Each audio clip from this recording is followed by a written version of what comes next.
let's talk about ground handling, safety, and support equipment, because when you're working with expensive equipment, you want to make sure that you follow proper procedures. First of all, let's talk about starting a piston engine aircraft that has radial engines like this Twin Beech does. If a radial engine has been shut down for more than 30 minutes, you want to make sure that you check for hydraulic lock before you start it.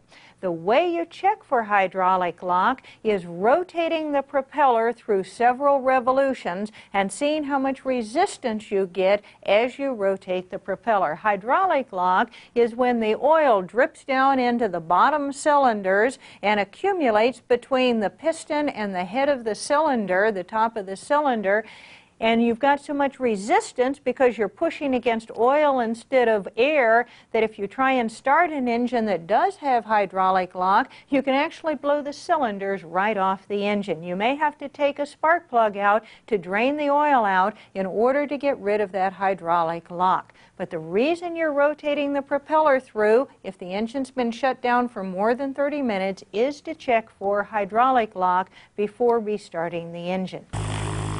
Since most aircraft engines are air-cooled, when you're operating them on the ground, they can build up high temperatures. Now, during flight, ram air takes care of the cooling, but on the ground, you don't have ram air. So to keep those engines cool when you're starting or operating them on the ground, you should position the aircraft so that it's headed into the wind. Heading into the wind will maximize the airflow into the engine compartment. Now suppose in the process of trying to start an aircraft that's equipped with a float-type carburetor, you've flooded the engine. How do you clear that engine? What you want to do is you want to crank the engine, preferably with the starter, but by hand if you have to, in order to clear the fuel out of the engine. Now, how do you want your controls set? The way you want them set is you want the mixture control in cutoff. You're not trying to start it, just clear the fuel out, so you don't want any more fuel. You want the ignition switch off because, again, you're not trying to start it, you're just trying to get rid of the fuel. And you want the throttle fully open to allow the maximum amount of air in order to clear that excess fuel out of the engine. Now let's assume that you are priming an aircraft engine, a horizontally opposed fuel-injected engine. Where do you want the fuel control lever? You want it in the full rich position while you're priming. It is possible that when you're starting an aircraft engine, you might get an induction fire. If you get an induction fire during starting, the first course of action should be to keep on cranking and start the engine if possible. Basically what you're trying to do there is pull the fire into the inside of the engine instead of having it out in the induction system. Keep cranking and start the engine if possible. Now, if you have to use a fire extinguishing agent, the most satisfactory extinguishing agent for a carburetor or intake fire is carbon dioxide. Let's talk now about starting a turbine engine like on this 747. The start problem that is of most concern in a turbojet engine, because it's the most expensive problem, is a hot start. And a hot start occurs when the fuel-air mixture is excessively rich. There's too much fuel in there for the air. And what that means is there's enough air to burn to have combustion, but there's not enough air to keep the burning, to keep the combustion away from the internal engine parts. And if the flame makes direct contact with the internal engine parts, you can get a lot of damage very quickly. So the most important condition to monitor during start and after the fuel flow begins in a turbine engine is the temperature of the engine to see if you're getting a hot start. So what you want to watch for is the temperature, whether it's expressed in EGT or TIT or ITT like it is in the citation for interturbine temperature.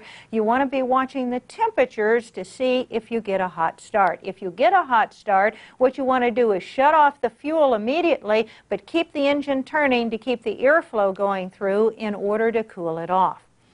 Another start problem that you sometimes have on a turbojet engine is what's known as a hung start. A hung start is when the RPM remains below the normal starting RPM. If you do get a hung start, what you want to do is go ahead and shut the engine down. It's not accelerating properly, but you don't have a fire or a heat problem, so just simply go ahead and shut the engine down. A hung start in a turbojet engine is often caused by the starter cutting off too soon, because the engine, the turbojet engine, needs the starter in order to help it accelerate, and if the starter cuts out too soon, it just won't accelerate to the proper RPM. Now, if you're walking up to a turbojet engine that has already been started, that is idling, there is a hazard area that you want to be very careful about, both in front of the engine and behind it. Forward of the engine, the hazard area goes out about 25 feet in front of the engine. There's a lot of air being pulled into that engine. It's going to suck in hats and loose things, papers. It can even suck in people, depending on the engine and how close you are to it. Aft of the engine, what you have to watch out for is the thrust coming out behind it for about 100 feet behind the engine. So the hazard areas on an idling turbojet engine are approximately 25 feet in front of the engine and about 100 feet behind it. Now, suppose you're approaching a helicopter while the engine's running. What's the right way to do it safely? Just like this guy is, you want to approach in the pilot's field of vision whenever the engine is running. And the reason that you're doing that is in order to avoid the tail rotor. The tail rotor is right down around head height or chest height, and very hard to see, very easy to walk into. By staying in the pilot's field of vision when approaching or leaving the helicopter, you stay at the front of the helicopter automatically, and you stay away from that tail rotor. Now let's assume you need to taxi an aircraft in order to take it over for maintenance. When you first start to move, right away you want to check the brakes. Test the brakes and make sure you can stop the airplane and that the brakes are working properly.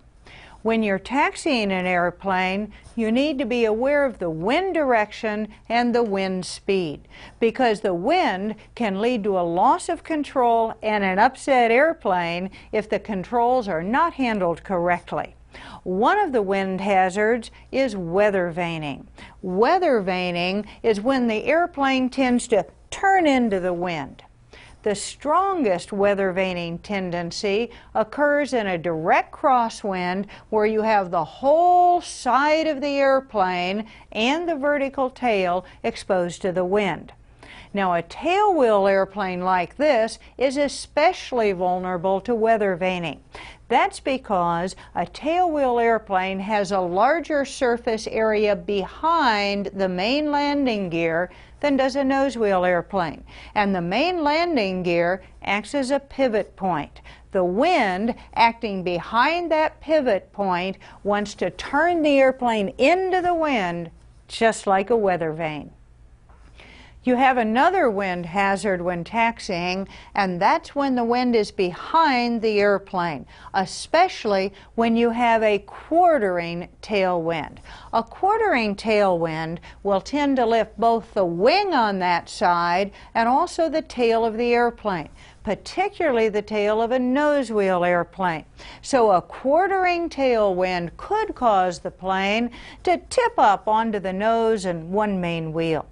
So when you're taxiing with a quartering tailwind, what you want to do is keep the elevator and the upwind aileron, the aileron on the side the wind is from, in the down position like this, so that the wind will be pushing down on them instead of trying to lift them up.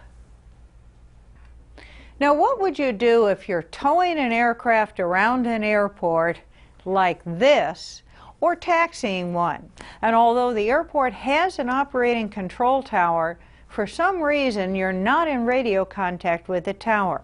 Maybe your tug doesn't have a radio, or if you're taxiing an aircraft, the radios in the aircraft aren't working. Well, in that case, you would look for signals from a light gun operated from the control tower by an air traffic controller. So you'll want to know what the different lights and combinations of lights mean. If you see a flashing green light, it means it's okay to move. You're cleared to taxi or to move on the taxiways. A steady red light from the tower means to stop. But a flashing red light means that you need to move clear of the runway or taxiway that you're on immediately. Sometimes you may see a flashing white light. That means to go back to where you started from. Maybe you're taxiing a newly repaired aircraft back to its parking spot and forgot to put something important back in the aircraft.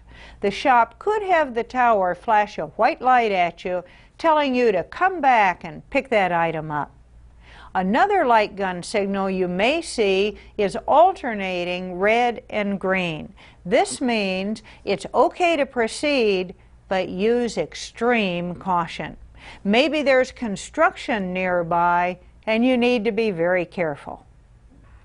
Another way to communicate to someone in an aircraft without using a radio is by hand signals. Sometimes the FAA calls these marshalling signals. Now suppose you're working with a helicopter. In a helicopter, they sometimes start the engine without engaging the rotor clutch. If you want to direct a helicopter to engage its rotor, you would make a horizontal circle above your head with your hand like this, and like you see in this drawing. Make sure that you do not get the engage signal confused with a vertical circle in front of you like this that means start engine. Now, if you're directing a taxiing aircraft and want the pilot to stop, you hold up both hands with the palms towards the aircraft like this. But if you need the pilot to stop immediately because that aircraft is in danger of hitting something, you cross your arms above your head like this, and like in this drawing. Crossed arms above your head means emergency stop. Now, when you're towing an aircraft with a steerable nose wheel, you need to be careful how much you turn that nose wheel, because on some aircraft, if you turn that nose wheel too many degrees to the left or to the right, you can actually cause damage to the rudder or damage to the nose wheel steering itself. Many times, if that's a possibility, the nose strut will be placarded with information, red lines a lot of times, about how many degrees you can turn the nose wheel to one side or another, and give you a visual indication when you've reached that limit. But another way to avoid damage is to disconnect the torque link lock. That's this right here. It's also known as the locking scissors, and what it does is it connects the nose strut to the wheel itself. And simply make sure that they're always going to move together. Well, when you're towing an aircraft, you don't necessarily want them to move together. So what you want to do is set this torque link lock to full swivel, and full swivel simply means that you disconnect it. You take this pin out right here and disconnect it so that the wheel can be turned independently of the nose wheel strut, and therefore you don't cause any damage inside the aircraft. And doing that will help make your day a lot safer if you're towing an aircraft. Now, when you're parking a nose wheel type airplane after you've taxied it or towed it, you want to make sure that the nose wheel is left pointed straight ahead. Primarily, that's going to be for when the next person comes along to start it, but also even while it's parked there, particularly if it gets windy, because the nose wheel is not designed to take stress in a sideways area. It's designed to take stress straight ahead. You want to make sure that when that plane starts up again and taxis out of that spot, that it's going to not put stress on the nose wheel, and if it's at an angle, that also is going to make it very difficult to get out without running into an aircraft parked beside it. So make sure that you park it with the nose wheel pointed straight ahead. Now, when you tie the aircraft down, the rope they prefer you to use is nylon or Dacron rope instead of manila rope, because manila or hemp rope has a tendency to shrink when it gets wet. So use nylon or Dacron rope instead. And that covers what you need to know about ground handling.